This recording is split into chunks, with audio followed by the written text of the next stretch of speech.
Hello friends, जय Nepal and नमस्ते। मेरो नाम सुनिल श्यामा हो र म प्रोफेसनल 3D डिजाइनर पनि हो र म आज तपाईहरुलाई मेरो च्यानल श्यामा वुड कार्भिङमा स्वागत गर्न चाहन्छु। मार्केटमा अहिले CNC टेक्नोलोजी एकदम छ्यापछ्याप्ती बढिरहेको छ। यही विषयलाई लिएर मैले आजको यो भिडियो बनाइरहेको छु। CNC टेक्नोलोजी भनेको एउटा रोबोट सिस्टम जस्तै हो।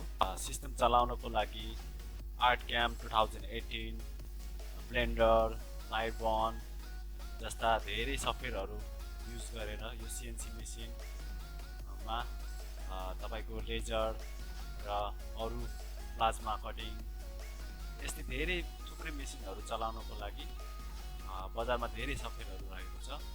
यसमा मेरो आफ्नो पर्सनली तपाईहरुलाई सुझाव दिँदाखेरि चाहिँ मैले Artcam र ब्लेन्डरको युज गर्न सल्लाह दिन्छु।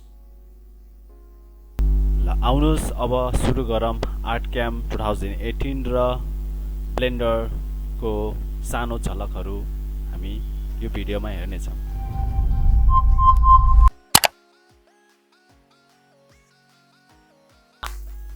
Artcam 2018 सफ्टवेयरमा हामी सुरु गर्न गइरहेको छौँ। यो सफ्टवेयर अटोडेस्क कम्पनीको हो। यसमा CNC मेसिनको लागि फाइल बनाउने कामहरू, 2D 3D डिजाइनहरू बनाउने कामहरू र यस्तै थुप्रै मेसिनहरूको लागि यसमा फाइल बनाउन मिल्छ। सफ्टवेयर खोल्दैछ, अलिकति टाइम लागिरहेछ। ओके, अब हामी सुरुमा हाम्रो डिजाइनहरू चाहिँ हेर्नको लागि हामी आज सानो डेमो मात्रै हो। हामी हेरौँ डिजाइनहरू खोलेर हेरौँ। मैले बनाएर राखेको यो सानो 3D डिजाइन तपाईलाई देखाउन चाहन्छु।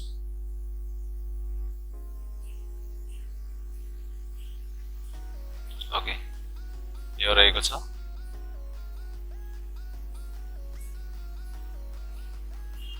हामीले यो डिजाइनहरूलाई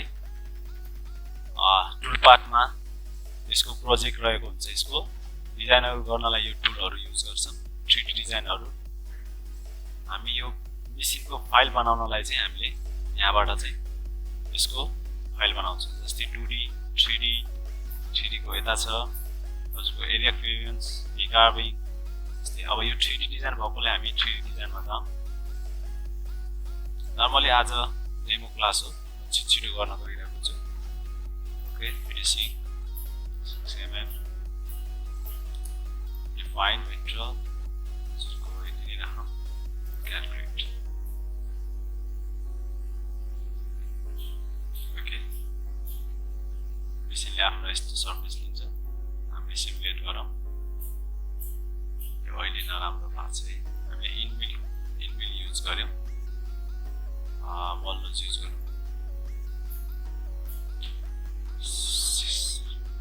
गल्तीको लागि क्षमा प्रार्थी छु। ओके,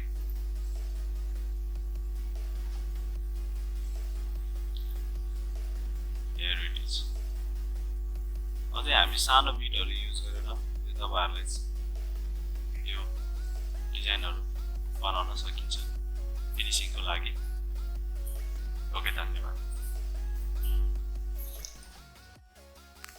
हाम्रो अर्को भिडियो रहेको छ ब्लेन्डर सफ्टवेयरमा पनि हामीले 3D 2D डिजाइनहरू बनाएर हामीले Artcamमा चाहिँ एक्सपोर्ट इम्पोर्ट गरेर हामीले आफ्नो फाइलहरू बनाउन सक्छौँ। 3D 2D डिजाइनहरू बनाउनलाई चाहिँ Artcam भन्दा पनि यो ब्लेन्डर भन्ने सफ्टवेयरमा चाहिँ एकदम इजी छ।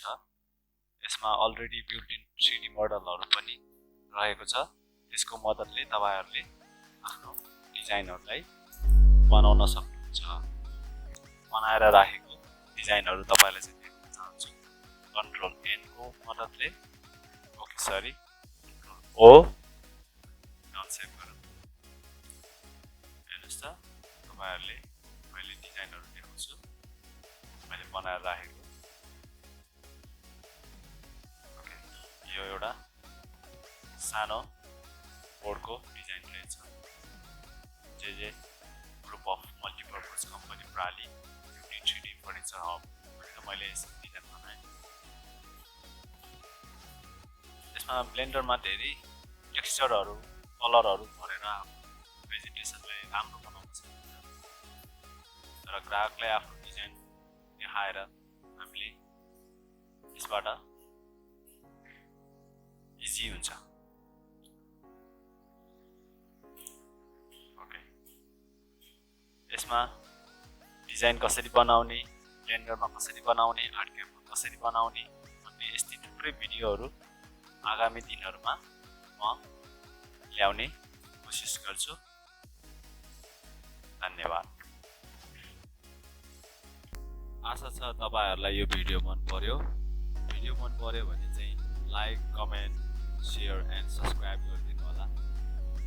यस्तै भिडियोहरू आउँदो दिनहरूमा पनि ल्याउने छु र यसको पार्ट 2 भर्सन हामीले 2D फ्लावर कसरी बनाउने भनेर अर्को भिडियोमा म तपाईहरुलाई चाहिँ त्यसमा केही कुराहरू चाहिँ तपाईहरुलाई चाहिँ आफ्नो अनुभवहरू बताउने छु। ठिक छ, अहिलेलाई नमस्ते, बाइ बाइ।